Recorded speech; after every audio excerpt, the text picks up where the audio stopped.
120 seconds.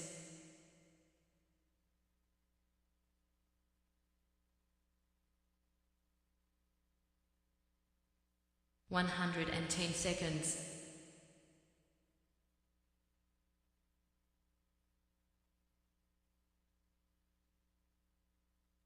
100 seconds.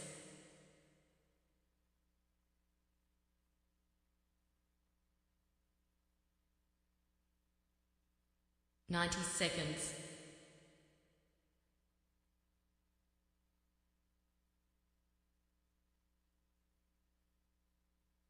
80 seconds.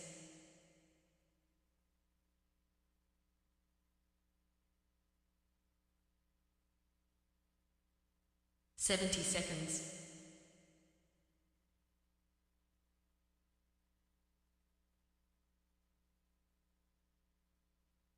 60 seconds.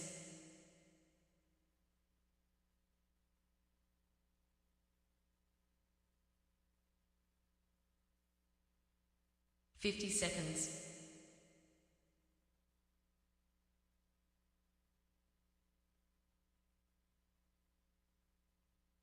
40 seconds.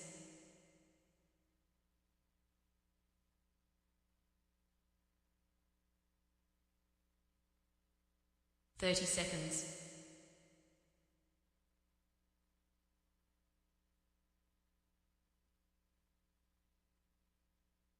20 seconds.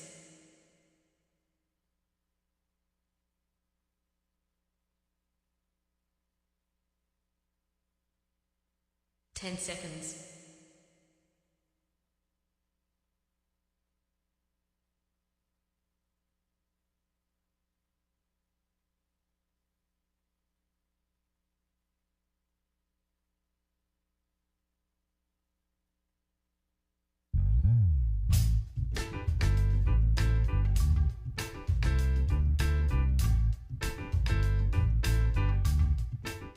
My name's J.C. McCauley. I'm Naisha McCauley, and you're watching AccessTV.org.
All right, my friends, once again, it is indeed time to get our talk on. This morning talk with me, your host, J. Stan McCauley, along with the champions of talk.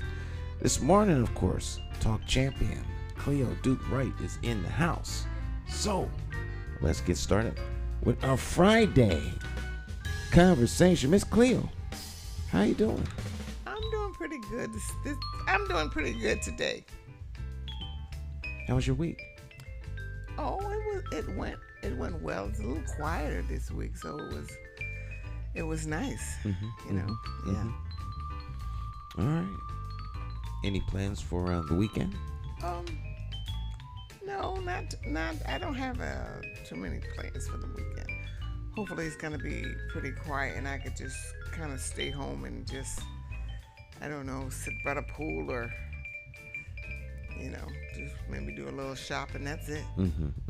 Now, you do know that this weekend is the Greater Hartford Festival of Jazz weekend. And, now, I don't have that down. I carry my book with me all the time. I don't have that down. It's that time of year again for the greatest jazz festival in the country. You're talking about this weekend?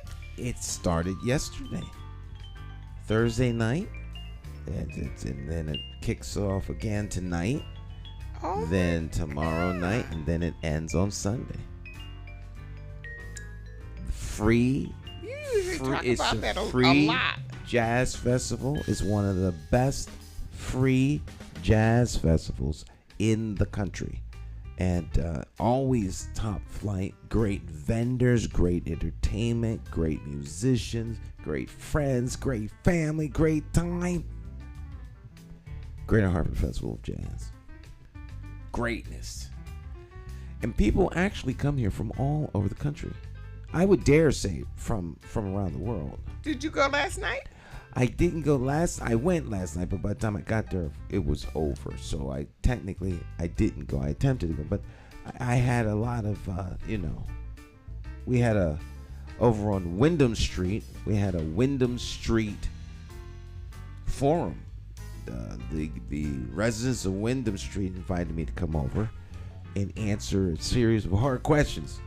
They were peppering me with questions about, if you become mayor, what will you do about this? What about that? What about this? What about that? There's this going on. There's that going on. What are you going to do about this? What about this? If I call you on the phone about this, what are you going to do about that? What's your answer? I mean, they were up. Yeah. Then I went to the airport meeting. Yeah. Over at the, there's an effort to close Brainerd Airport by the non-thinking. And they're getting some headway on that? Well, we don't know. There's a study being done. There's a study to analyze the study that said it should stay open.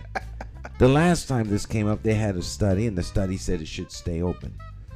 Then the city council tried some parliamentary moves to say that it should be closed, to kick off and initiate a discussion. Therefore, they would have another issue, and then it went before the state, and then that state said they're paying there should these be a people study. for these studies, right? I think this one's $1 million. So they really want this airport closed, huh? Someone wants it closed. Ain't me. And they hired another different group of people. Well, there's a consulting group. I think now I can almost guarantee you the airport. The report is going to say that the airport should stay open. That the best use of the airport is the airport. And here's my rationale and reasoning for why. Because the first study was thorough. If this study is different than the first study, then the real question is which study is the right study? Because it's like an accountant. The books are the books of the books. That's you right. go over the books, and the accountant signs off on the books. Then the second accountant comes and said, well, the first accountant was all wrong. The first accountant is going to say, hold up. You're not looking for marijuana or cocaine at the White House. This is a knowable thing. We can know that we know where this came from. It's not like Secret Service or anything. So if it comes out with an opposite decision, then there's going to be a big debate. Which one in I can't say that word. What's happening here? Why are you getting different answers to the same problem? The same things are there that when we were there. What do you see that's different? That you should make the decision that you make. Yeah. That would be the big question. That would be my question. I mean, what do you use? What is so different about this time that it renders a totally different analysis than the first time? Because the best use of an airport generally is as an airport.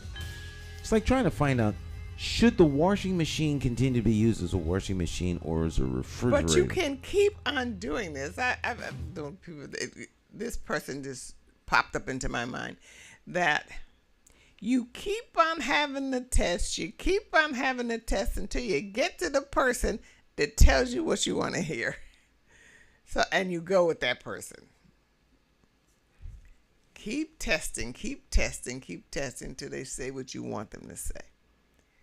It's sort of like an interrogation. You don't let them get any sleep. You keep asking them the same question. Same question until they change the answer. Yes. Or until they get so tired of seeing you, they say, All right. "Oh yes, yeah, do this." I know some parents who have done that to their children. Test them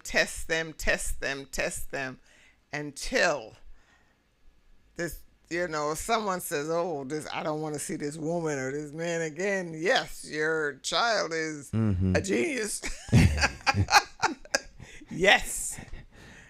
So therefore, after they do that, after they say the child is a genius, then the child's life is hell all the way till push. That I think it's the same thing. I think it's the same thing. Well, the last meeting, from what I understand, is August the 10th. August the 10th will be the next meet, and that'll be from what I understand, that'll be the final one. And then I would imagine they'll render a decision sometime around September or so, and we'll see. Now, I would contend that the reason that the last report did not render a more productive asset from the airport than it already is because the agents of obstruction didn't do anything with it. It's like you don't believe there's oil in your backyard on your property. An analysis says that there's oil. But because you just reject the whole notion of extracting the oil from your yard, you don't do anything. Right. Then year 4 and year 8 go by, and you're like, well, the land still is not productive. We should use it for something else other than drilling for oil. Well, have you drilled for oil? No. Why not? Because we don't believe the report. So you say that it's for 8 years it has rendered no benefit. But you didn't do anything to really get the benefit out. You didn't do the marketing. You didn't find someone to drill the oil. So you could say to the public, "Hey, this is a waste. It's a waste. We haven't done." Oh, gosh. Right. I think we need to have another study. It's been 8 years. Nothing's happened here. It's not. It's because just, you didn't do anything. Didn't do anything. Why didn't it happen? That should be the public's question. The public's question should be, why didn't it have? The real report should be, why hasn't anything been done about since the first report to bring forth a profit from this property that is clearly a phenomenal piece of land in terms of airport. You think people are getting, smarter or more attentive to things like that, the manipulation of some people to the public, and how they try to manipulate us in their speech and in the things that they do and the things that they show us. And they're showing us something because they have created that situation. And so they're showing us this and saying, see? But all the time, they created that for us to see. And expecting us to say, "Oh my goodness," and get rid of it if it's not doing anything. Let's just get rid of it, instead of questioning the people who are telling us these things and saying, "Why are you saying this?" And wasn't there a report? And that report said what happened after you got the report. Instead of saying that. Lazy minds. I was reading about people who refuse to think. Lazy minds. We don't. A lot of us don't want to think. That's interesting. Lazy minds. Because there's been, I think, thus saith Stan, not necessarily the truth. I think there's been an all-out attack on critical thinking. They don't want people to think. I don't think so. And people have kind of bought into that. I think you're right. Lazy. What do you say? Lazy think. Lazy minds. Lazy minds. Lazy minds, and they, we just don't want to think. We don't want to think. We just want to just relax and just take it easy and just enjoy life. Mm-hmm. Well, it's life, and if we don't take an active part in life, we get what we get. And we get what the other guy wants, not what you need, but what the other guy Wow. wants. So we can't. People can no longer afford to be lazy. No. People can no longer afford to have lazy minds. Yes. You have to exercise your mind by using it, thinking, asking questions, and being critical. Ask the hard question. I don't see why anyone that's in a position of leadership or authority would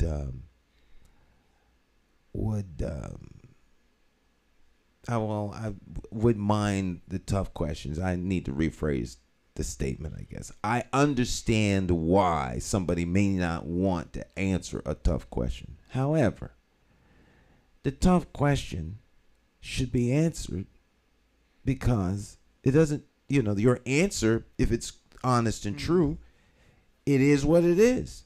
Because someone asks for that level of and depths of truth shouldn't change anything. That's right. I mean, you should be able to defend the reason why you're where you're at, unless the person who's in a position of leadership has a lazy mind. And that they don't want to have to think about an answer. That's right. So therefore, they're gonna make you suffer because you're thinking. How dare you ask me a question like that? I'm in charge. I remember I remember being in the OR one day, and the doctor came in. He had surgery, and I forgot what the surgery was, but that's not important. But he came in, and he said, just came into the room. We're all ready to start surgery. He says, "I'm in charge. I'm the boss. And he started ranting and raving about how he was in charge and how he was the boss. All we wanted him to do was get to the table and start the surgery and shut up. We're ready to go. So, but he was obsessed with, I am in charge. Probably before he left the house, he was not in charge. I don't know. But he came to that OR and he says, I'm in charge. I'm the boss. And I find that people who say that, just like that, don't feel like they're the boss. They don't feel like they're in charge. If you have to say that, you're not in charge. You and I are absolutely on the same page. Yes. Absolutely. Because first of all, you're scared. You're scared. That's the first thing. If you have to say that and say it, you're scared. You're scared. Because I could remember Dad saying, I'm the man. I'm the man. I'm the man. I would look at him as a little child and say, well, anybody can see that. What are you talking about? I said, why is he saying that? Right. I would say to myself, why is he saying that? Everybody can see he's a man. So I didn't understand anything, but it was a time probably he was unsure of himself. He was nervous. He was scared, and he was probably talking more to himself than he was talking to anybody else. So when I see that kind of behavior, I always say, he's not in charge. He's scared. Right. Scared. Insecure. And Yeah. right. Yeah. And people will hurt you when they're in that kind of mood. They become very dangerous. Yes. Because they'll can do be whatever really- it takes to assert their authority and power, Yes. just for the sake of everyone letting up. But that's a huge sign of insecurity. Yes. I mean, the chair has all the power. And quite frankly, the position has the power, or what we refer to as the chair. It's not the person in the chair. It's the chair. So whoever occupies the chair or the position is the person with the authority. And if you followed a bunch of rules all your whole life and you have not changed them and you have not grown and this is just what it is and what you do, if somebody comes up with an idea and people kind of turn and change and say, well, maybe that's, he's got a point there, you're going after that person because he's messing with your authority. He's messing with your thoughts. And where are you going to go? You've been thinking this way all your life. Where are you going to go? What are you going to do? So dangerous. Yeah, those are danger signs that the followers should take immediate note of. Because the leader doesn't lead necessarily because he or she wants to be the leader. The leader is only a leader as long as the people who follow the leader choose to do so. When they're tired of that person, that's it. That's it. You can't. You're not a leader because you say you are. You're a leader because there are those who choose to follow you. Which is why leadership is such a rare thing, and so many institutions or operations don't have leaders. They have managers. Because the managers, best policies, practices, and procedures. The manual says on page 3 that I'm in charge. And so then you manage, because then you don't have to worry about people following. Because followers can get up and leave you in a heartbeat. That's right. Absolutely right. And on the battlefield, they might, the commander on the battlefield might run into some issues. And don't have the thing that people are looking to you for the answers and not to them. Mm-hmm. Because that's also a very dangerous place for you to be. Because they're coming after you. Nothing has changed since the crucifixion. There's nothing new under the sun. Nothing new under the sun. Nothing new. I've said over and over and over again. Mm-hmm. When do you stop wanting? Well, I was reading William Barclay, The Parables of Jesus, this week, and it gave me my answer. It says, you don't ever stop wanting. You don't ever stop growing. That's not what you're supposed to do. You're supposed to keep on going, or we'd still be in caves. We wouldn't have the wheel. We wouldn't if things sort of stayed the same. It is part of life to want and to wonder and to keep on going. Things are not supposed to stay the same. So that's why I really dug into those things that I was nervous about what's happening today. I said, that's right. I got to catch up. I went crazy. I got to catch up because that is right. We keep going. And that's the way it's supposed to be. Mm-hmm. And, when I was in church this Sunday, the pastor said that our denomination made a big mistake when, he didn't quite say what he meant, but people kind of knew, at least I think, what he meant. To change and to open up the church, and then the church went right down. Well, probably it was supposed to go right down.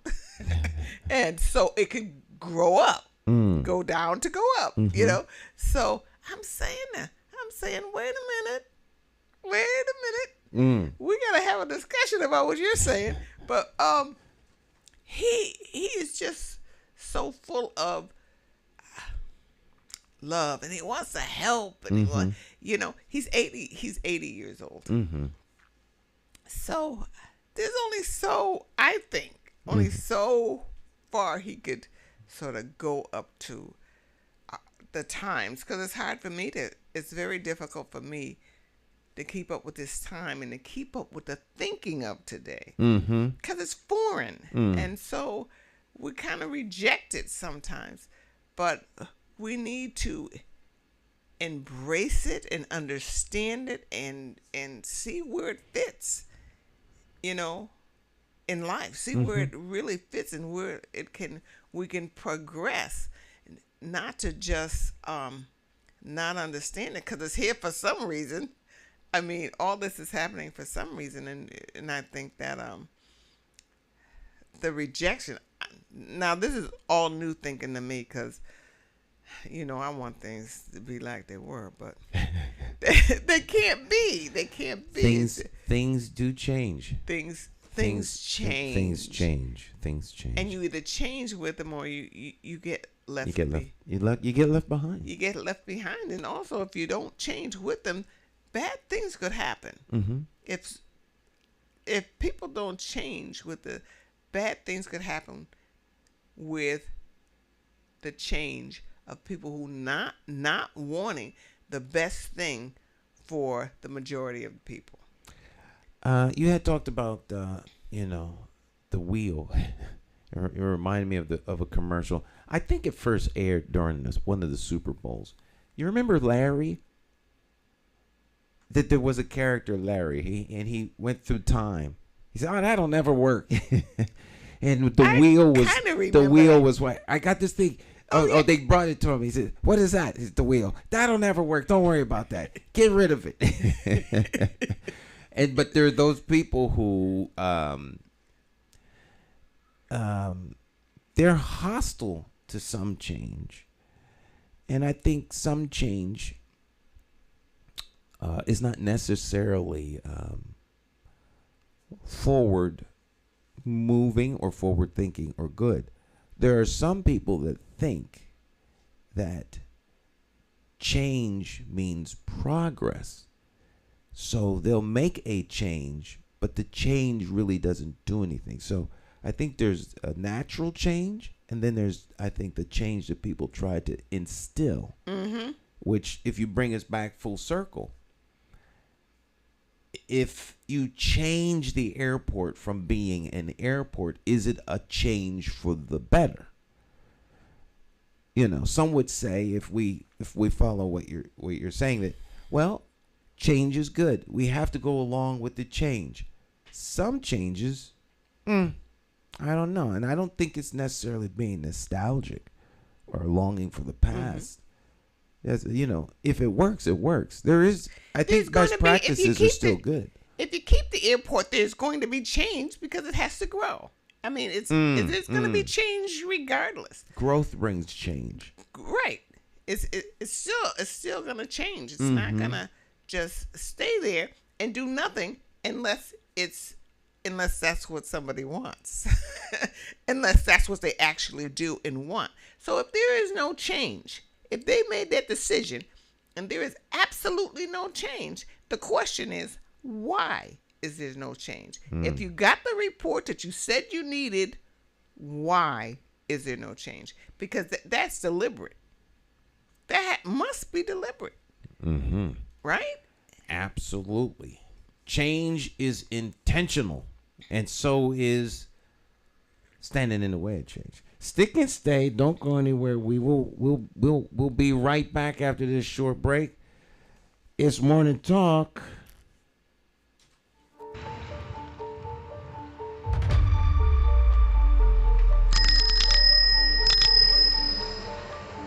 Oh yeah, we're back.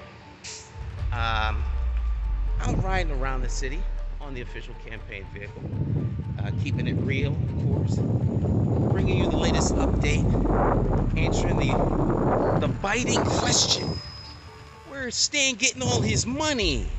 Last I heard, you can spend all the personal money you want on a campaign. So that's what we're doing. All right. If you think outside the box, if you really care about the people of Hartford, you find ways to be responsible and frugal with the money that you have. You see, we have really good people on our team. Our team members really, really love Hartford. They love what they do, and they're very good at it. So when you have the right team, you use the money that you have responsibly. Now, I've always made it a point to make the point that it doesn't take a lot of money to run an effective campaign. It takes innovation, it takes thinking, it takes creativity. And I think that's what you're seeing in the campaign that we have launched. And we're just getting started. Trust me when I tell you, we're just getting started right now. Okay? So you need lots of money if you're going to buy people. People are expensive. You have to buy them. You have to buy their integrity. And all of these things cost money. But with the original campaign vehicle, we were out and about, meeting and greeting people, talking to folks, letting them know about our 6-point plan, which you can check out at McCauleyformayor.com. All right? McCauleyformayor.com. Read about our path to impact. If you have questions, feel free to give me a call on my personal cell phone number, 860-944-9797. You can sit down and have a coffee. We can talk about why the incompetence that has been the hallmark of this city for the last several years, time has come, and how a new visionary leadership with the right people can bring Hartford to where it needs to be. All right? Requires your vote, though. And you gotta have some courage. Have the courage to vote your conscience. Vote J. Stan McCauley.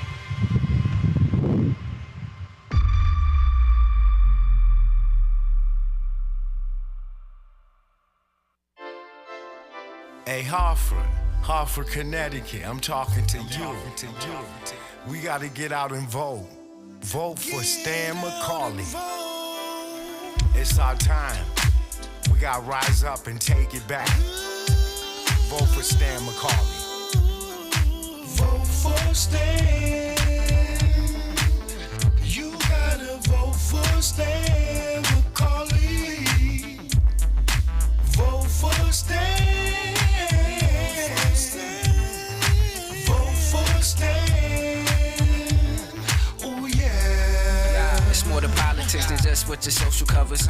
And it ain't somewhere written down in bold letters. Don't just take my word for it, do your research. Think of your future, look at your bigger picture. Suit and tie, clean up, unity for the righteous. Plotting on action, hands-on access. With a light source vision, door-to-door knocking. Guerrilla style marketing, brainstorm as a collective. Real neighborhood suggestions. Only we know what it is where we living. To make real life decisions. Move on facts, make it manifest back. You gotta vote for Stan McCauley. Vote for Stan. Vote for Stan. Vote for Stan. Oh yeah. Look at your city. Stop. Take a look around. Is opportunity flow into your house? Are you working? Wait, can you save some money? And is your neighborhood safe? Or is it a homicide every night?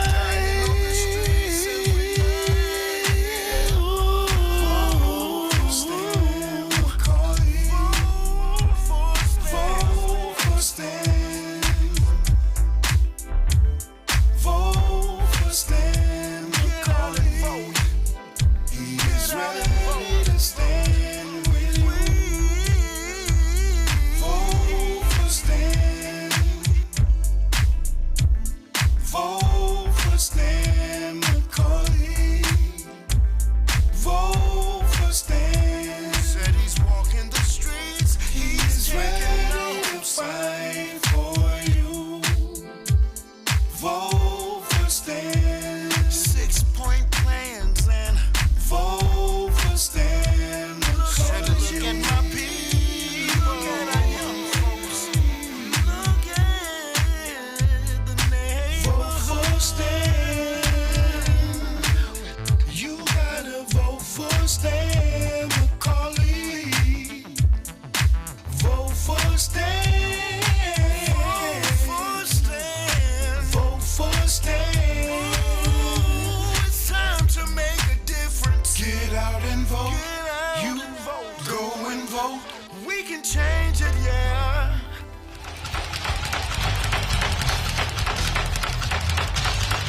My name is Marlon E. Styler Sr. Many of you may know me as the two-time welterweight champion of the world.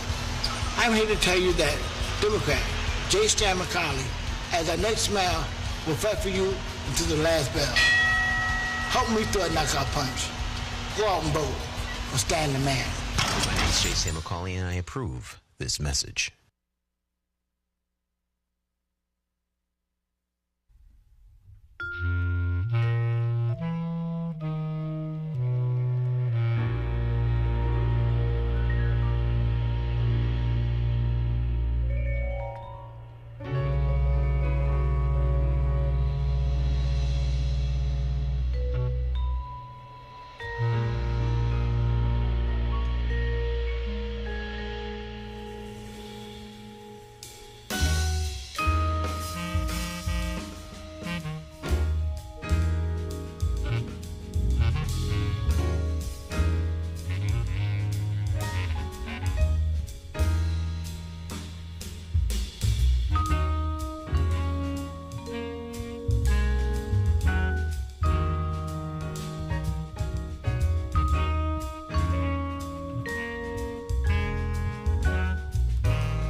Deluge, the incomparable, the one and only,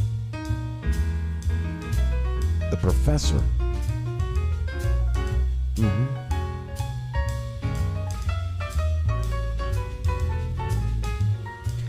Yeah, I can sit back and listen to this all day. This is a dangerous time right here. Isn't that nice? Oh, that is lovely. This is the only CD I have in the car. So I play it all the time. But I want to go. Oh, is it gonna rain tonight? Yeah. Today, it looks like it rained this morning too. Jay Hogarth in studio recording. This was down in New Jersey.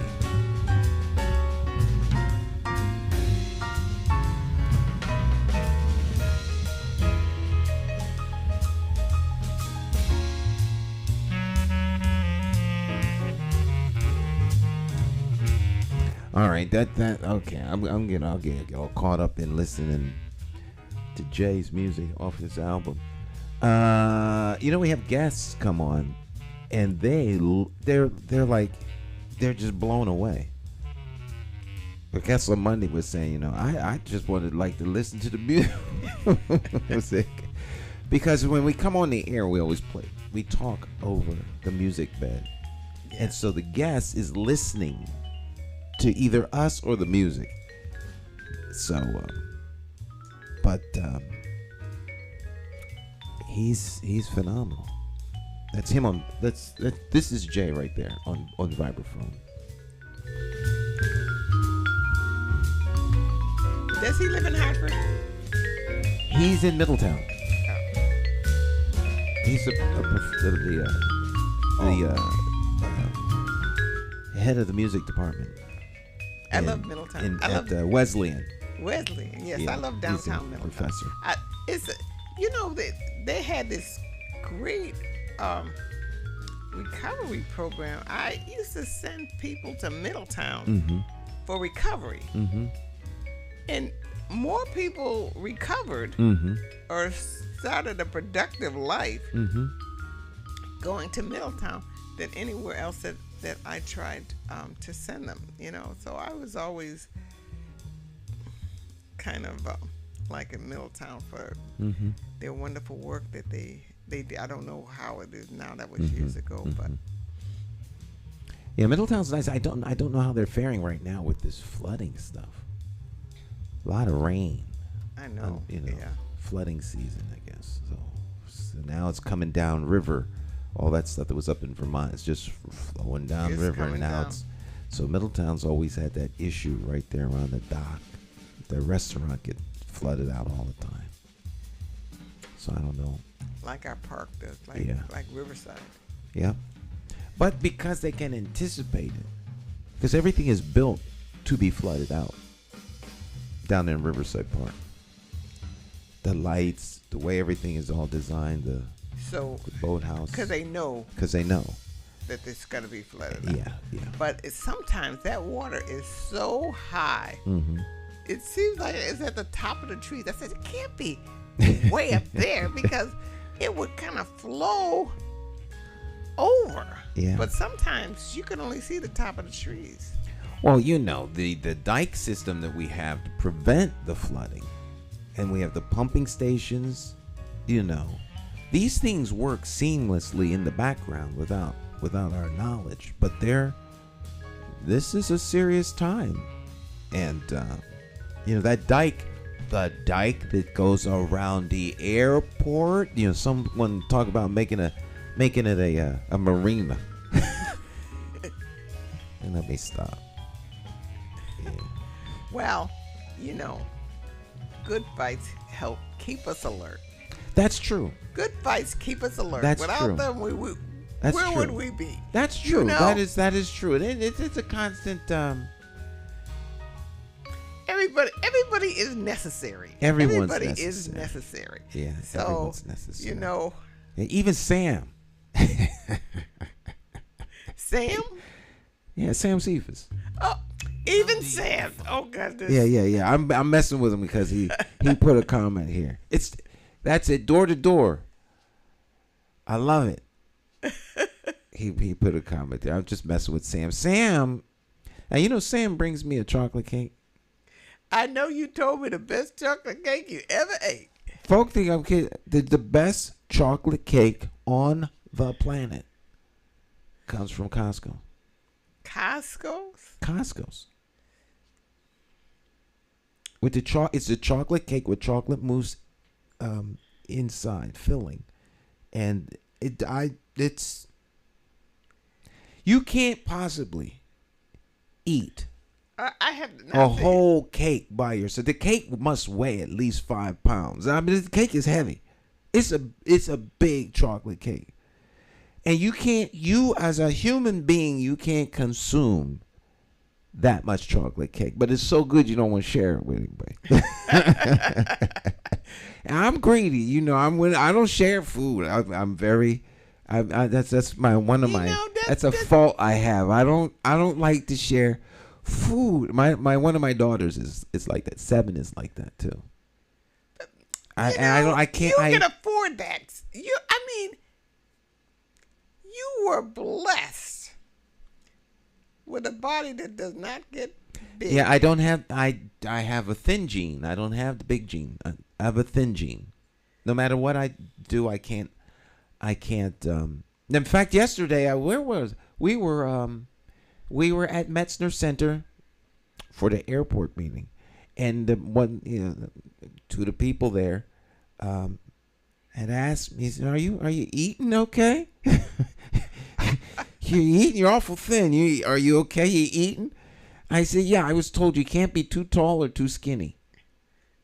That's what they told me. But not them, but that's what people tell me. Because I feel thin sometimes. They says, "Oh yeah, right. Stop. You can't be too thin." I'm not as skinny as Richard Blumenthal. Well, I see him on television, but my son tells me he's very thin in person. He's very thin in person. You want to see something frightening, you should see him in a bathing suit.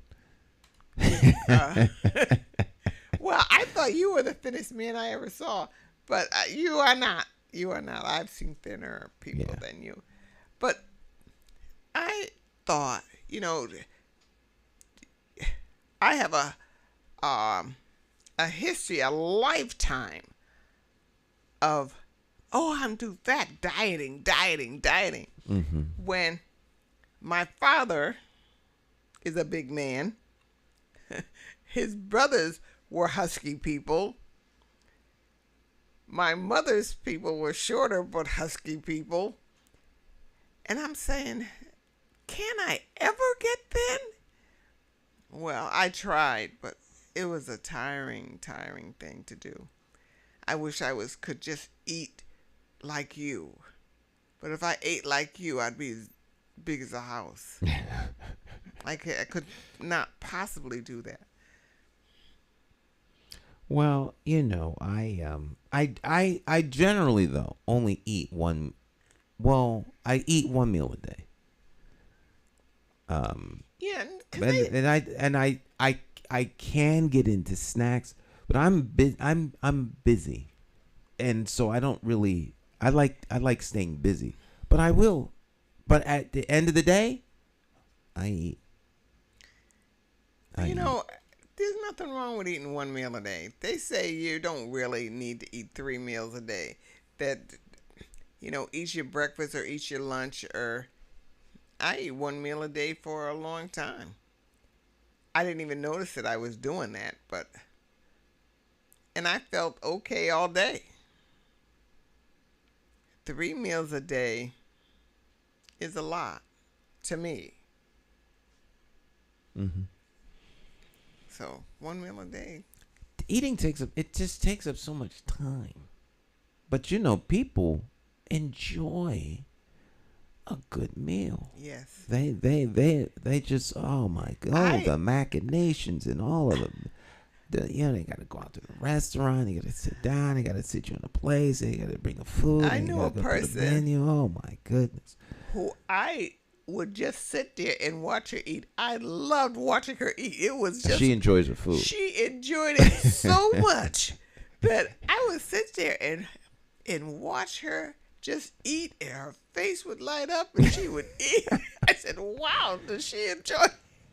Does she enjoy?" But some people just enjoy that. Now it is. I concur. I agree. There is a certain amount of shared joy watching someone who really enjoys consuming food. I don't mean just consuming, but you could tell these people, this is serious. It's like someone listening to good music.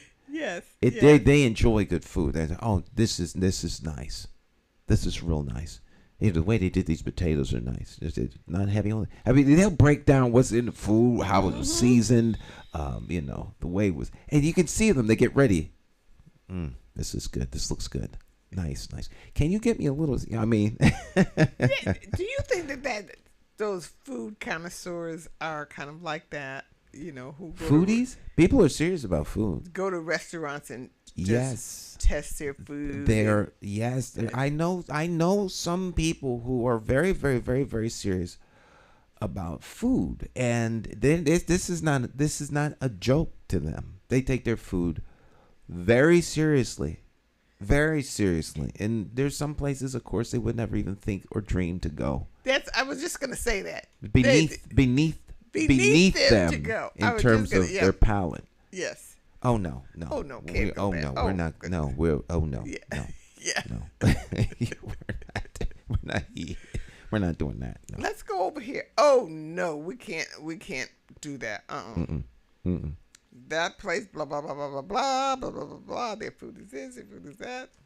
Oh, yeah.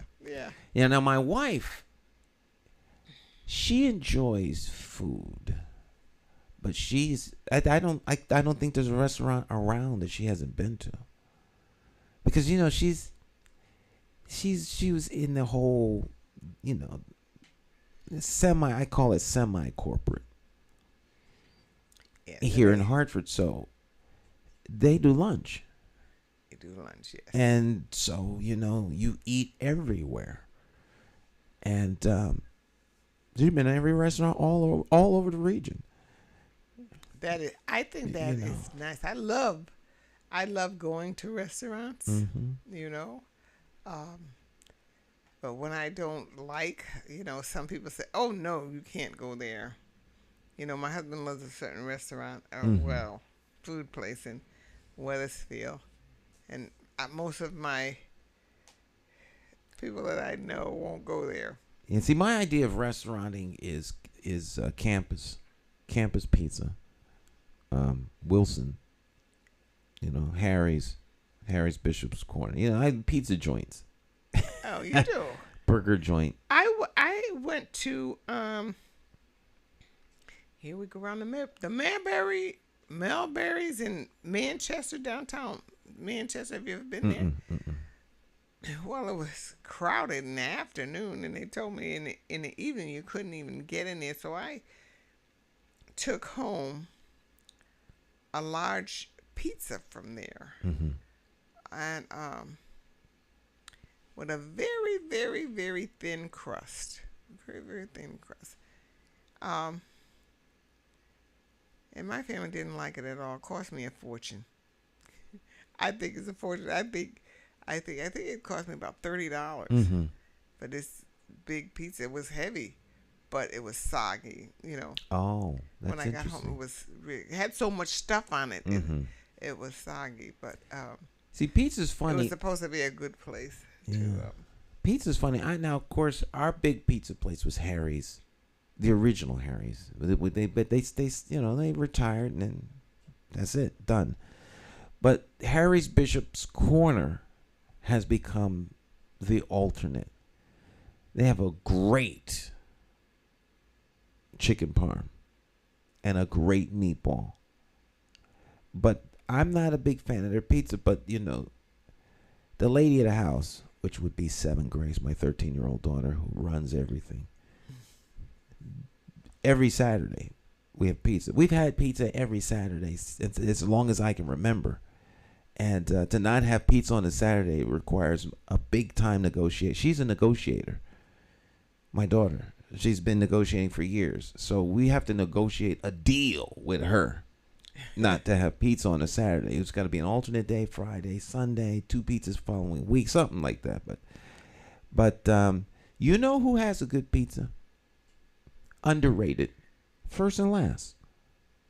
First and Last? First and Last, up Maple Avenue. Right before you get to the park, Goodwin Park. Oh, really? They have a fabulous pizza. The problem with their pizza is you really need to eat the pizza there. You can't get a First and Last pizza and then bring it home. Why? Because it's not the same. It is a shelf life. This is the kind of pizza you have to eat right out the oven. Oh, because it doesn't taste as good? Well, once the pizza starts to cool down, it loses the punch that it has. Its greatness diminishes. Like McDonald's fries. Don't eat them cold. Oh yeah. Oh, McDonald's fries die and they're dead and they're dead in like 3 minutes. They taste good when they're hot, but don't let them get cold. Yeah. No. Now, so some foods need to be eaten there. So I very rarely get to eat a First and Last pizza because in order to eat it, you got to go there. And so I tried to make First and Last a replacement, but my daughter said no. So that make me want to go to. I think I'm gonna go to First and Last Saturday soon. I may have to go by myself. I don't like to go out to eat by myself. I have strange. I have a couple of strange quirks, No, I mean it's not as much but you fun. go when you go. I don't. To me, the loneliest. This is strictly in Stan's head. This does not exist outside of my head, but in my head, the loneliest person in the world is a person eating by themselves. Really? Yeah. So clearly that's not the case because there's a lot of people who eat by themselves every day at a restaurant. But I guess that's me. So maybe it's an internal thing where if I'm eating by myself, I'm alone. So I project that on every other person I see eating by themselves. I do not mind eating by myself in a nice restaurant. Mm-hmm. Of course, I gotta have something to do. I'm not gonna just sit there and eat. I gotta have something to do. So I'll probably have a pen and pencil or I'll have a book. Mm-hmm. But I don't mind. It's very relaxing to me. I don't mind being by myself. And maybe that's because I'm hardly ever by myself. Mm-hmm. Being by myself is okay. I like to be by myself. As much as I am with people all the time, I really do like To be. being by myself, except for when I'm eating out.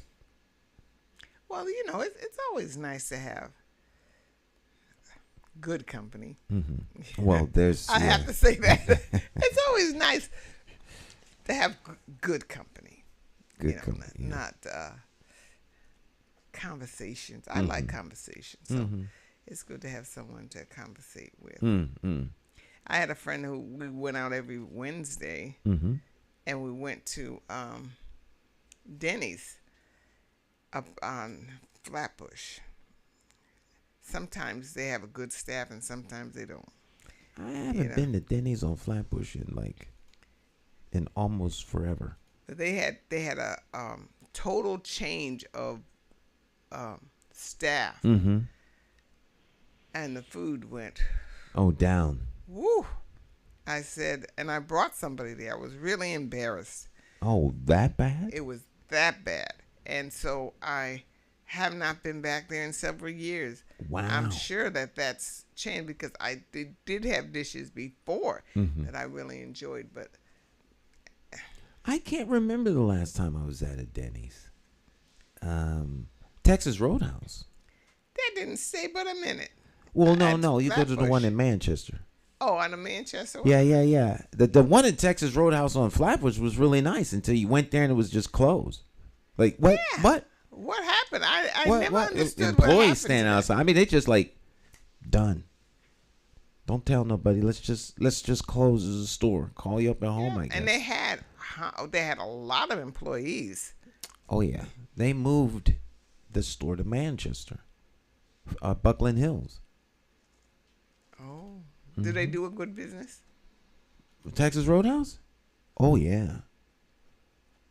Really? They must not have done a very good business. Oh, we've gone to Texas Roadhouse, and the last time we went to Texas Roadhouse, we went right in.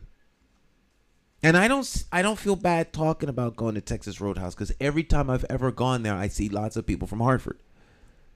Some places you have to be careful about saying where you go because you eating out of the city, you shopping out of the city. Folk get sensitive. Really? Oh yeah. That sensitive? Oh yeah. However, Texas Roadhouse is not that kind of place. So you go to Texas Roadhouse. Last time we went there, we got out of the car and went and sat down. The time before that, we went to Texas Roadhouse. The wait was long enough. I'm not exaggerating. That we went to the mall. We went to the mall, shopped, came back, and then got seated. The wait was an hour and 20 minutes. And you signed in? Yes. And came back an hour and something, and they had Hour and 20 minutes. The wait time was an hour and 20 minutes. So yeah, they're very, and particularly if you go like on a Friday night, you're done. Yeah, Did not know it's that. I crowded. didn't even know where they were. Yeah, they're in Buckland Hills up by the theater, by the movie theater. Oh, up that hill? Mm-hmm. Up the hill? Up on the top of there's like a cliff. Yeah. Oh, I know it. Mm-hmm. Yeah. Oh, you're giving me ideas, Sam. Yeah, and if you go up on the top of the hill and you're waiting around, you can look down on Sonic. You can look down on the lower restaurants. I've never been in Sonic either. I've never been there. Yeah, Sonic. Is that a good place? Yeah. It's an ice cream place, isn't it? Fast food. Fast food? Mm-hmm. Fast food.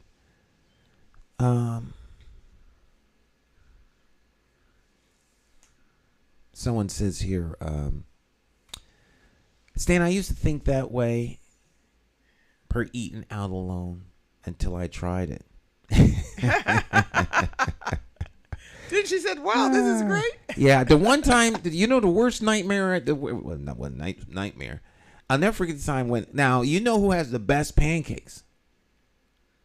I don't know. I only know IHOP. No. I'm sorry, IHOP pancakes. In my never to be humble opinion, just my opinion, I'm not trying to malign IHOP, that they're the worst pancakes.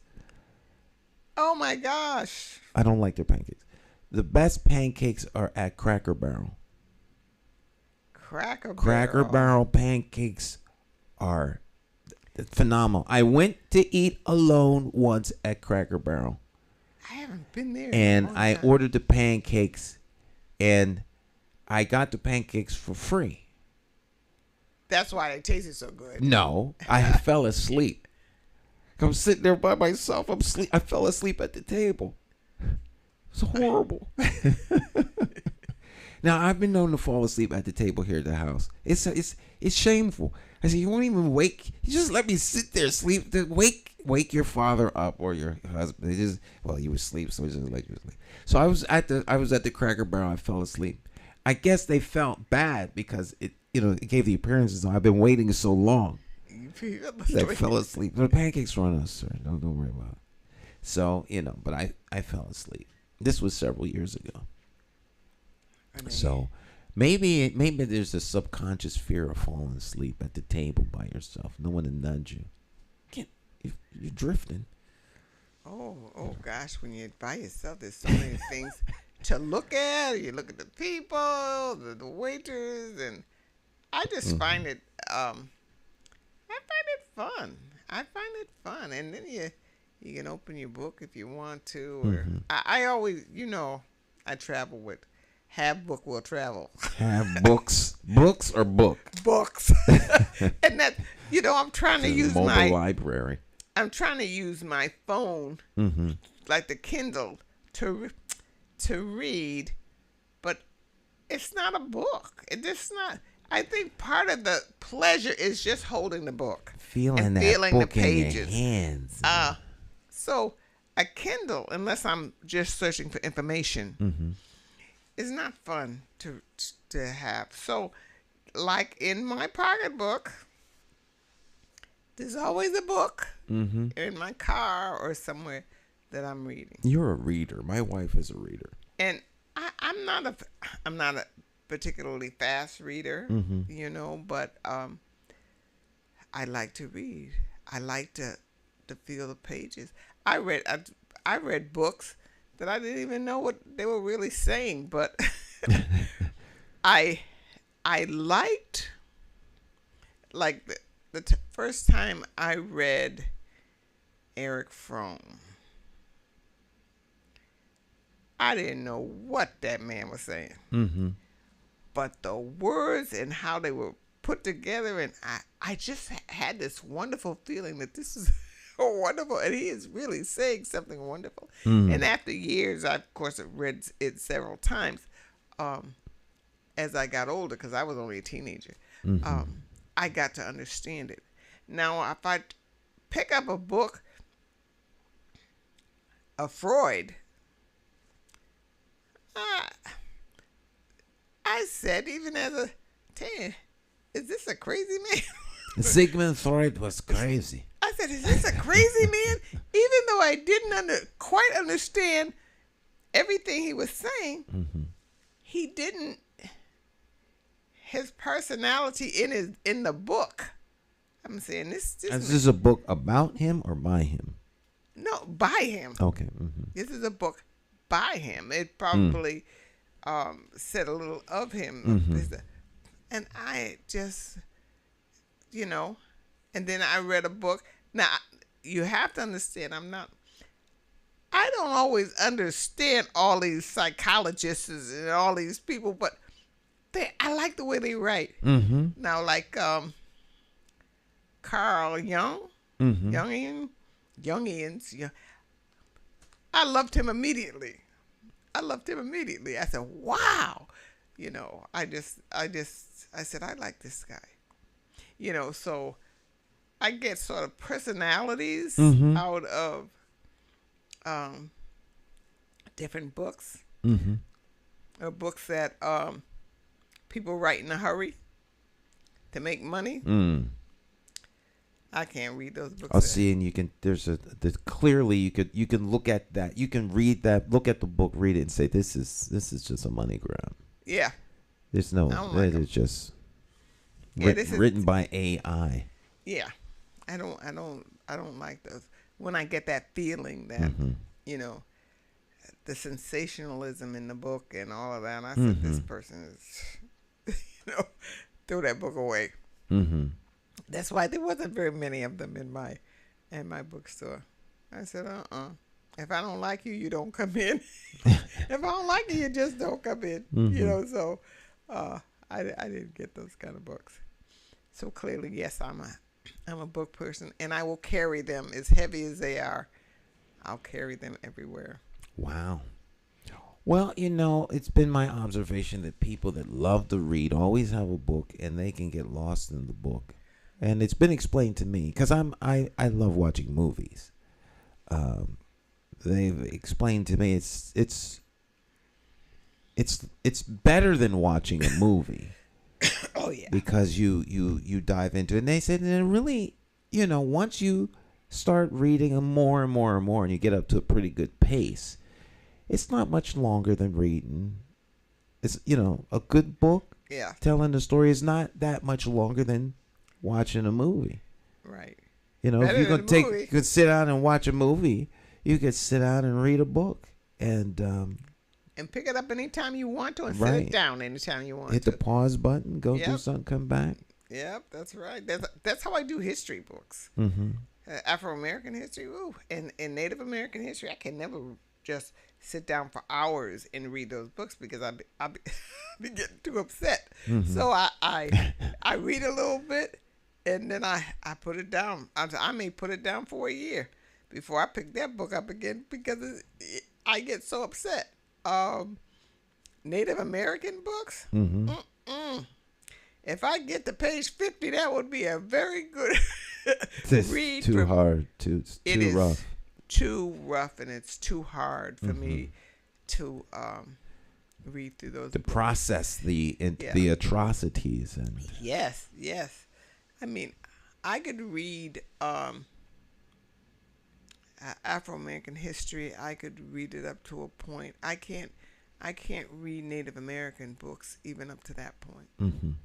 I can't. It's just too hard that people have, a human being has treated other human beings like that. It's horrible what human beings do to one another. I just can't. That's why when I'm looking at television, I was down doing laundry, turned on television. I turned on one station. A bunch of people were killing somebody. I turned to another station, and there was another kind of violent thing. I turned to the third station, which was, to me, the worst station. It was the Joker. Mm-hmm. That young man played that Joker so well. The movie, The Joker? Yes. That's like, you watch that movie, and you kind of get a semi-glimpse into the life of someone who is insane. Yeah, well, he killed himself, so he's, in real life. But he was doing an interview, and I saw the Joker. I'm waiting for what's his name? De Niro? No, to play the Joker the first time. Oh gosh, I forget his name. But he was kind of a funny kind of evil person. But now, when you say the first time, you talking about the original Batman? Yeah, Batman. In the movie. Oh, okay, the movie. Okay, all right. So I'm looking at this guy sitting there, and he really, he's kind of smiling, and someone's interviewing me. He just picks the gun up and shoots the guy in the head, and then he goes dancing around and carrying it. Oh, I said, oh my God! And the audience is shocked, and he's just doing his dance and going. I said, "Oh God, turn it off, turn it off." Yeah, that's a very interesting. And he looked crazy. He acted crazy. It was not a joke. He was crazy. Yeah. It wasn't like the Joker that I was used to seeing. It was a crazy man Joker. Yeah. I would not ever go see that. I wouldn't see that movie for anything in the world. Well, a lot of the movies now are just pure violence. And it's interesting that we live in a land that talks about gun violence. And yet the movies and the TV shows that are the most popular that people watch all is just violent. a glorification of violence. It's like it's violence porn. It's just it's gratuitous violence for no reason other than the sensationalism and the visual impact and psychological impact of taking the life of somebody in the most heinous. And they got women ways. do it. I mean, it used to be basically men, but nowadays women Yeah. flipping people over their backs and holding that gun and that kind of thing. Mm-hmm. And I'm saying, oh my God! I said, turn off the TV. It's like it's a race. It's a race to the bottom. It's a race to the bottom. Now, I'll think. Excuse me. I'll think that they're really serious about gun violence when Congress and folk like Chris Murphy actually try to move legislation. And you're going to get some pushback because of free speech. I'm a big free speech advocate, and I'm a free speech absolutist. So, but I think that until you start hearing legislation about the display of violence on the screen in terms of stopping it, It's got no one is serious. No. Because the gun is the star of almost every motion picture television project stars the gun, and then the supporting cast are human beings. But they all have guns. The Matrix has guns. Star Wars over there poster has guns. What else do I have? And they're more and more violent. And Oh yeah, and just like John Wick 4. Well, all of the John Wicks, but John Wick 4 is it's ridiculously violent. It's like they've turned violence into a comedy. It's just non-stop. You don't have the physical stamina, strength, or anything to kill that many people you'd be exhausted. It's just ridiculous. And no police. There's no police around while you're shooting all these people and No. shooting up the street and bumping cars against each other and all. There's absolutely no police. If you can teach children with TV and their lessons, a language, their math, you mean to tell me that all that violence, they're not learning anything? They are learning something. So, they say, oh, but that's not real. I said, hey, we put all this stuff on television to teach children, and you think all this violence is not teaching them something? Well, people say it's not real because I guess either they're trying to be in a state, they're either in a state of denial or they're downplaying the effect of it. What it does is it dehumanizes people, and it says that life is of no value.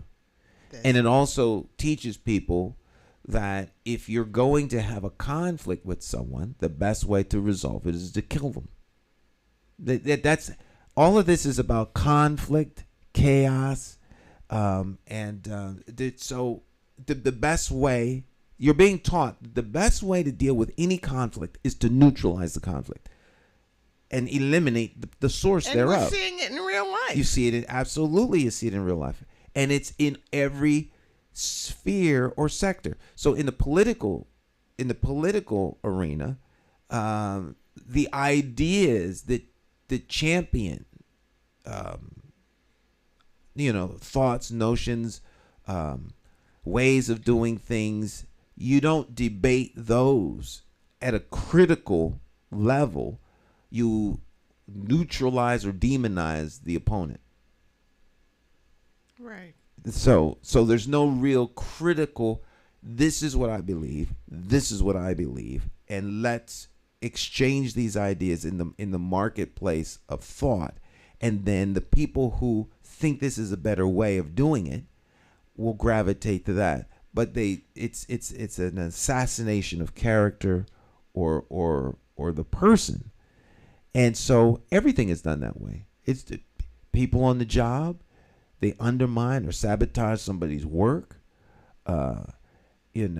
Young people shooting at one another, drive-bys. So the whole society has come to a place where we resolve conflict, not through transformation or conflict resolution, but we resolve conflict through termination. We terminate the source of the conflict. No matter what kind of conflict it is. No matter what kind of conflict it is. And so, yep. Yeah. And that's it seems like that's the first option. If that fails, then maybe we'll talk. Well, there is no balance between good and evil. There is no balance between good and evil. Evil's winning. You see the evil, you see the negative, and there's no good. Mm-hmm. There's no, we went to school and there was good and it was bad. There was evil. Mm-hmm. We came to school and the first thing we did when we got to our desk and we all calmed down, the first thing we did was pray and say the pledge allegiance to the flag. Those are the first things you did when you went to school. That was the beginning of your day. Well, the day started out there, and of course there are many who have nothing but disdain for the Pledge of Allegiance, and there are those who totally reject the idea, the notion of prayer. Now, even if you don't like them, you start off with a standard. Yes. And the standard, see, they took it away, the but they didn't standard replace is you gotta have a starting point. Even if you don't like the standard, at least your reference is here.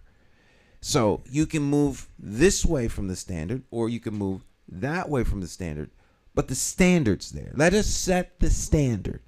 There's something greater than all of us that we have to be accountable to, in the sense of a greater power and a set of laws to govern human beings. So the country, pledge allegiance to the flag. So the standard of your national laws and spiritual laws. Now, if you want to change those, that's fair. Let's change and let's move the standard. But they get rid of the standard. Now there's no boundaries. Anything goes. And before long, everything goes. And everything tends to go down. It's a race to the bottom. Even the people who are allied with one another to remove this become the enemies of each other in the end. Because once you do that, self is the only thing that matters. And anything then that gets in the way of self is a threat or a conflict. So you remove the conflict. People act like things have gotten worse. It's my contention that they have stayed the same. Nothing's changed. Adam's and Eve's two sons, one of them killed the other. I mean, they act like this is something new. Cain killed Abel. It's new because they don't see the other side. There's no other side. There's just that. Mm-hmm. There's just who sees that? When children go to school, when you go to work, who sees the other side of that? Who no what? I mean, when you look on television, you turn one unless you go to PBS or something and see some nature thing or a play or something. Mm-hmm. But what else is there? Now, PBS has a fair share of murder. Yes. Midsummer Murders. I mean, Yes, I know. They murdered the British way. Yes, they murdered the British. The Abbey murders and the Abbey. So everything is all everywhere you go. It doesn't matter the culture or the reason or the season. It's usually someone taking someone else's life, and then we discover why. Because murder, killing somebody is a recognized standard of humanity. People don't talk about it, but folk is murderous. No more come to the school. Joey and Sam had a fight in the schoolyard, and were calling their parents, and they're both sitting in the principal's office with black eyes, and so that now they have to talk this out because they had Joey's not throwing Joey's not throwing hands. Joey's shooting people. Shoot up the whole- Absolutely, that's right. No fights anymore. It's just, So where do those who want to make a difference? You have to do it, I guess, one by one. You do it one by one. Because I don't see a difference. I think the difference has to start with each individual, and we circle back around. I used to hate that phrase, circle back. Ugh. And encourage people to use their minds to think. There it is. You can't have a lazy mind. You cannot have a lazy mind. We cannot afford you to have a lazy mind and just take in, and take out without thinking about the information that's going in your head, because you are the only one in charge of that. Yep. You are the only one in charge of that. And if you just sit there, I have had lazy years where I just didn't want anything to do with anything. I just want to go home. I don't want to do this and I want to do that. I don't want to have to deal with certain things. But I found that is not the way to live, and your life gets more complicated and worse, like you said, a race down, when you don't think. And if you don't think, and so today you decide, now I'm going to think, it's going to take some time for your mind to get used to thinking. Yeah. It's not going to be an easy task for you to automatically start thinking, because it's not going to be. You are going to have to work at that. Yeah. You are going to have to work at thinking, because, you gotta. Laziness wants to stay there. Yes. Laziness wants to stay there. It doesn't want to think. So, just remember that when you start turning those wheels. You gotta say no. You gotta say no to the lazy mind. Stick and Stay will be right back. J. Stan McCauley says before he would ask for your vote for mayor, he wants you to know who he is, what he stands for, and how he plans to lead Hartford forward. Dear Hartford Democratic Town Committee, I enthusiastically seek your endorsement for mayor of the city of Hartford. I believe I have the requisite experience and skill set needed to advance us toward a better Hartford. Hartford is at the crossroads. It is teetering on a precipice of falling into complete neighborhood and social decline. We see the symptoms: lack of civility, littering, reckless driving, gun violence, low voter turnout, citizen apathy, to name a few. Just going back to business as usual wouldn't be enough to prevent more of the same. We need to create breakthrough community momentum for all our kids. We need to find ways to deal constructively with the issues that affect us all. We need strong communities and strong people. This means investing in strategies that build community stability and resilience. The change we seek is best undertaken by residents hand in hand, as opposed to waiting for some outside force to change their circumstances. Sustaining progress requires residents to be committed to the vision for the city and feel a personal connection to making it work. By moving from the mindset of change being done for to change being done with means we must fundamentally realign our priorities in city governance. As an accomplished nonprofit leader, business owner, convener, and community builder, I have been privileged to contribute to the growth of Hartford. As a knowledgeable observer and translator of municipal government, having videotaped hundreds of mayoral, council, and school board meetings for almost 3 decades, as a documentarian and interviewer of every Hartford mayor since Georgia Thinson, I have been part of fine-grained community advocacy in all 17 Hartford neighborhoods, with a grassroots awareness few can rival. My experience in community advocacy has taught me valuable lessons in leadership, including the power of organizing constituencies, offering a compelling vision, and promoting the inclusion and well-being of all residents. Hartford will thrive with a mayor with diverse skills, a depth of knowledge of city issues and relationships with the people, so together, we can collaborate, innovate, take on challenges, and create opportunities as one Hartford. I believe I have that unique combination of talents and experiences that make for an excellent 68th mayor of the city of Hartford. I thank you for taking the time to consider me as a mayoral candidate and looking forward to our conversation.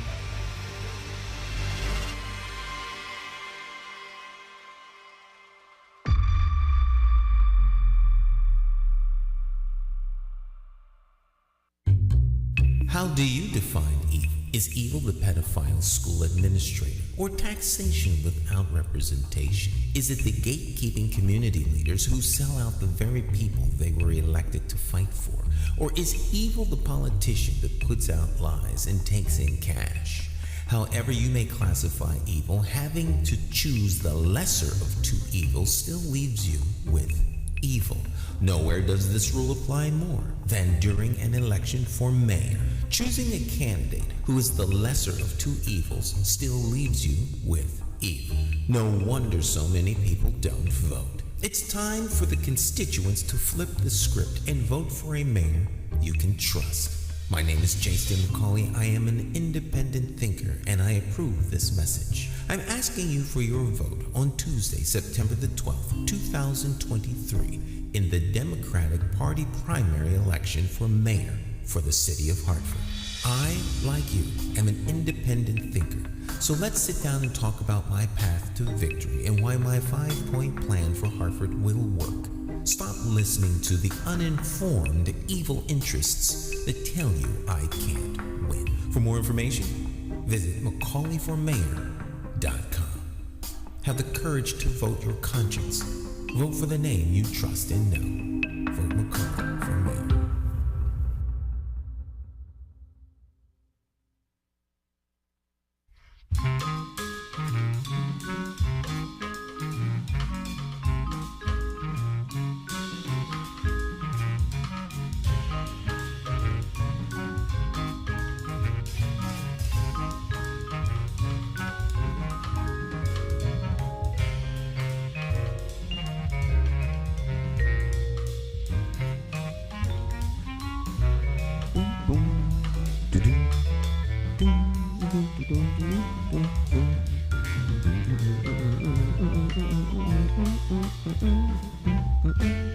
I love this song. It's such a happy song. I think like this is the happy way to start the day. So this is always our closing theme song. Toe dance for a baby. Full of what? Toe dance for a baby. I wish I had taken the xylophone. Because I think I really could have played that.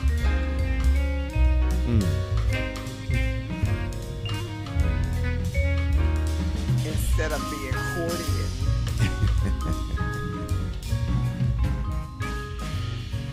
I probably wouldn't have done anything.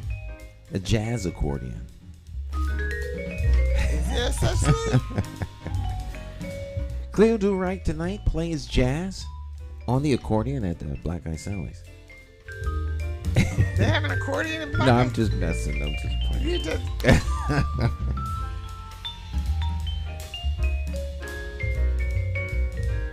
All right. Well, Miss Cleo, we're out of time. Oh, again. Yeah, we're out of time. So. We're out of time. But I enjoyed today. It looks like it's going to rain outside. Yeah, it was raining real hard for a couple minutes there. Yeah, I don't know. I hope it doesn't rain throughout the jazz thing. Hopefully, maybe it'll get all around. Yeah, I'm looking at the camera here. Yeah. Hopefully, the jazz festival will, it'll stop raining by the time jazz hits. I hope nobody can sit on the grass. So bring a chair, lawn chair, some tarp, and a blanket. I would really like to go, but like I said, I would like to go alone. Put my chair on there my you go. back and just maybe I could just run out real quick. I'm gonna go out real quick. I'll be back about an hour or two. Really? Are you gonna be back in an hour or two? No, you're not. Right. And then go down. Well, I stopped by the jazz festival, and next thing I knew, it was 9:00. But I don't usually get a telephone call if I'm staying out late. Every once in a while, if I'm too late, someone will call me. But not usually. They kind of figure out maybe she needs that time. And when I get back home, they say, "Did you have a good time?" I said, "Yeah, I had a really nice time." All right, my friends, our time together has come to an end. We're going to roll on out of here. You all have a wonderful day. Have a great weekend. Hopefully, we'll see you out there, out and about somewhere around the city. And, do something good for yourself, family, and friends. So, Miss Cleo, thanks. And we'll see you next time. Okay, thank you. And glad to be here. All right. Thank the viewers, too. Oh, yes, absolutely. Thank you for coming and joining us at this time. Yeah, spend a little time with us, And remember, you can always put your comments in the chat, Part of the conversation is with you all, too. All right, so we'll see you next time. You all have a great rest of your day. And stick and stay. We're having you could join the press conference that we had earlier in the week. Ciao, ciao.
Good morning. Thank you for joining us this morning. We are here to discuss a very important topic. I'm going to bring up a few speakers to address the issue of citywide adult literacy, a plan that you'll hear from mayoral candidate Stan McCauley talk more about this morning. But before Stan comes to the mic, we have some community voices that we are also going to hear from this morning. So I want to bring up Gwyneth Douglas to say a few words on the topic of adult literacy. Good morning, everyone. This is such a glorious and historical day, and I am so honored to be a part of it. And I have a few words that I would like to say before our elect mayor, pre-elect mayor, Stan McCauley comes forth. And it's on the literacy program. What I'd like to talk about is I agree totally on the decline and the hardships, the troubles that our city, our nation capital, faces on a daily basis, especially to people who are come to this country, who are from other places and do not understand the dialect, the language. There are language barriers. I am an educator. I'm an educator in the school system, retired, and I'm also an educator and also group homes and ministries. So we come together to partner with him. But what I wanted to say really quickly is that whatever we can do to stop this type, I call it a parasite, an educational reading literacy parasite. Why? Because as I did my research, I found out we have all these wonderful programs, so we say, that are building up. But if we don't build up this economy the way that we're supposed to, it's good to look nice on paper.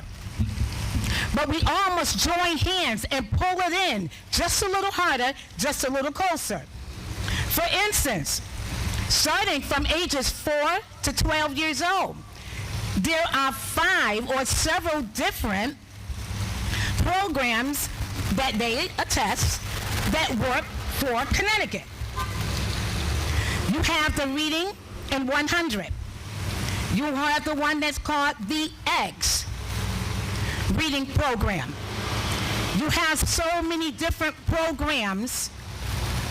They even have the ESL, which is English as a secondary language for children who coming from a country into ours.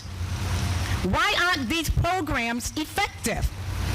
Where is the breakdown? Now, we all know that it starts from in the home and out.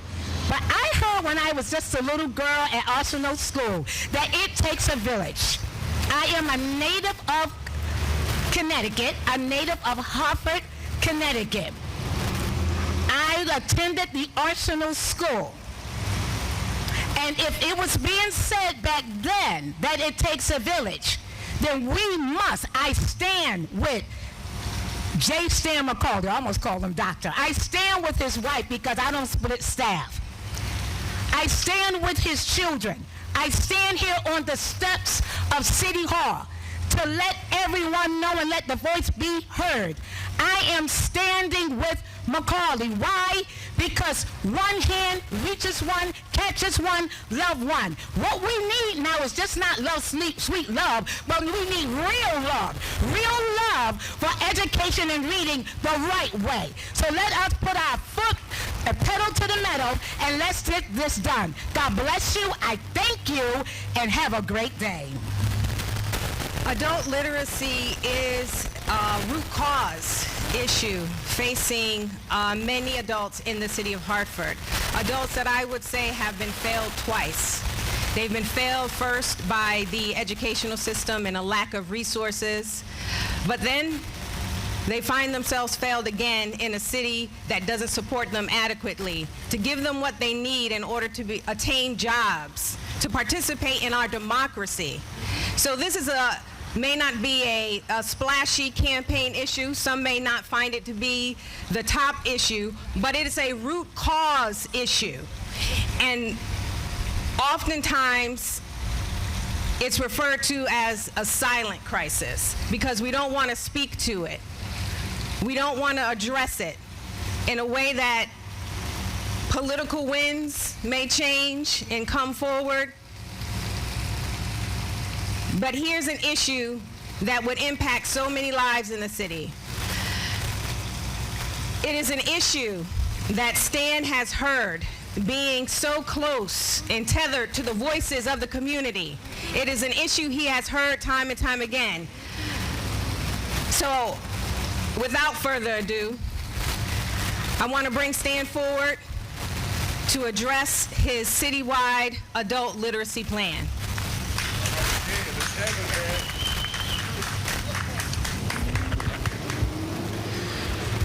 All right, we're here today to talk about this growing crisis that has been here for some time.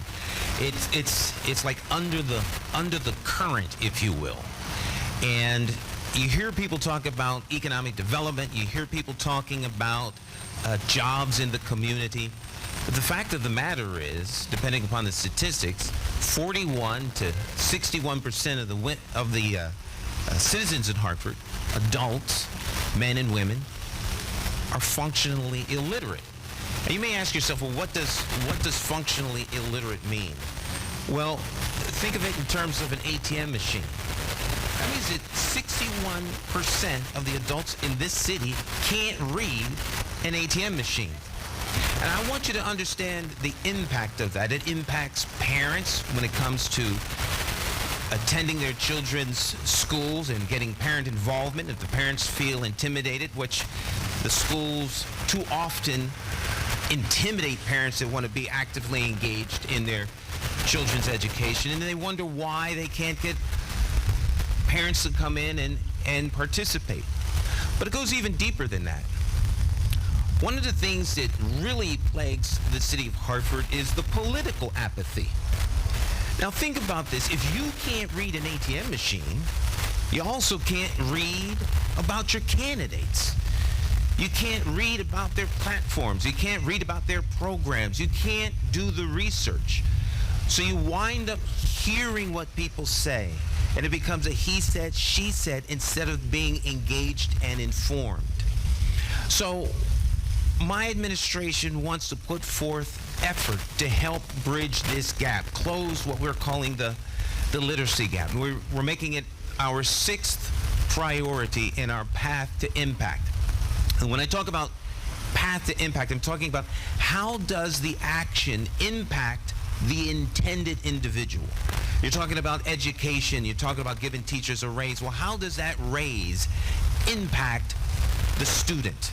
We know there's a direct impact for the teacher and for the teacher's family, but what's the impact on the student?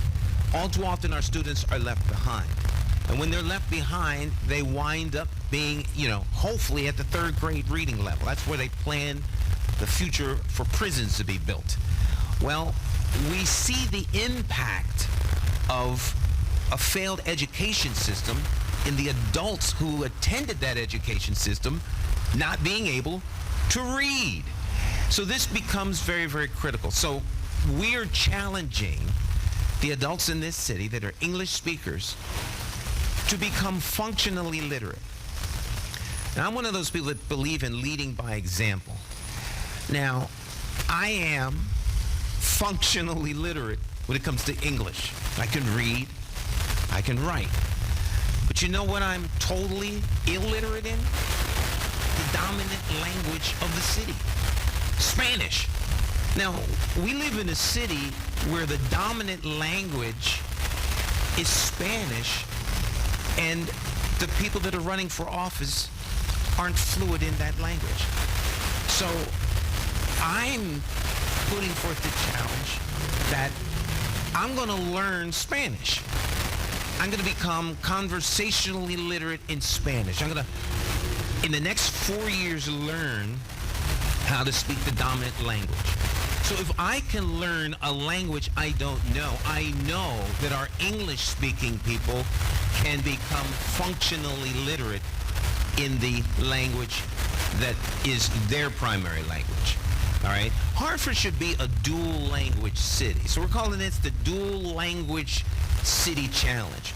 There are 76 different ethnic groups in this city. This is an international city, and it should be reflected by the languages that you have here and the cultural diversity that you have here.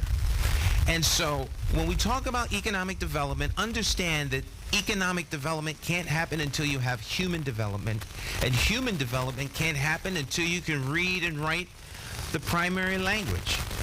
And we can't have cultural diversity and understanding if we don't understand one another and respect the cultural differences that we have here in Hartford. So part of what we want to do in the McCauley administration is open up our schools, unlock those resources so that they are open after school. They should be open from sun up to sundown, from 8 to 8. Our schools should be open. They should become the primary community centers. Parks and recreation should be in every single school. And when school ends for the students, it should begin for the adults. And so we're going to be putting learning centers where adults can become functionally literate in this city. So that's the challenge. We're going to challenge you to go to our website, McCauleyforMayor.com.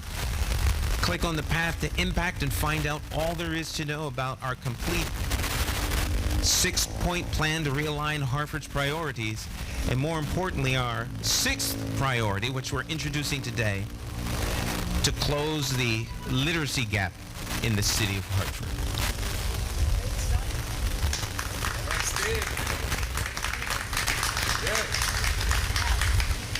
We won't keep you long, but we do want to bring one other voice to you this morning. An honored elder, I would say, a community voice that has been challenging the systems, fighting for the people, and recognizing the gaps and the underserved. Cacique. All right, family, peace. It's really good to be here today. I think it's, for me, it's a special day because what I would ask the people that are listening to us today is, when was the last time one of these politicians ever came to you with an issue with conscience? You can't recall that because they don't. So I'm happy that Stan has taken on this humongous task to bring, people right where they need to be, because as I understand it, the system a lot of times keeps us in that survival mode. And when you're in the surviving mode, you can't move to the next level, which is the thriving mode. When you're surviving, you can't thrive. So I think that Stan and Gwen said a lot of important things today. And one of the things that I would say is that if you can't read your children's report card. You can't help them with their homework. You can't read information about your health. So the reason that I asked that question in the beginning is because this is an issue that is plaguing our community, and you haven't heard anyone, including the superintendent, talk about literacy and what they're doing to bring it up, not just for our kids to bring them where they're supposed to be at, but for the adults in this city. So Stan, once again, brother, you hit the nail on the head. That is a super important issue that's going to change the way that we live. The way that people live is going to raise their access to different jobs, better jobs. You can get your license now. If you can't read, you can get your license. So it's a lot of things that literacy covers, and I want to thank you for that. And I hope that, I just want to say one more thing. Stan's van is coming to Wyndham Street on Thursday at 6:30. It's for that neighborhood, but anybody in the city of Hartford is welcome to come. It's going to be on Wyndham Street, July 11th at 6:30, and all are welcome. Thank you so much. Peace.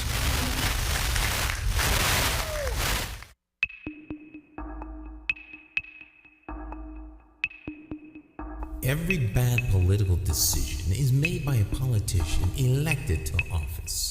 So if you think your vote doesn't matter, just remember this. There are people sitting with politicians in a back room making deals about your future, making policies about your children, making decisions about your neighborhood. To them, you are just a vote. You are not their cause. You are just a vote. Elections have consequences, and if you don't vote, you are actually voting to keep these people in power to work against you. Now more than ever, you need to make your vote count. It's time to clear the air and vote for a mayor that is unbought, unbossed, trusted, and accountable to you, the constituent. My name is J. Stan McCauley, and I am an independent thinker, and I approve this message. I'm asking you for your vote on Tuesday, September the 12th, 2023, in the Democratic Party primary election for mayor of the city of Hartford. For more information, visit McCauleyformayor.com. Have the courage to vote your conscience and vote for the name you trust and know. Vote J. Stan McCauley for mayor.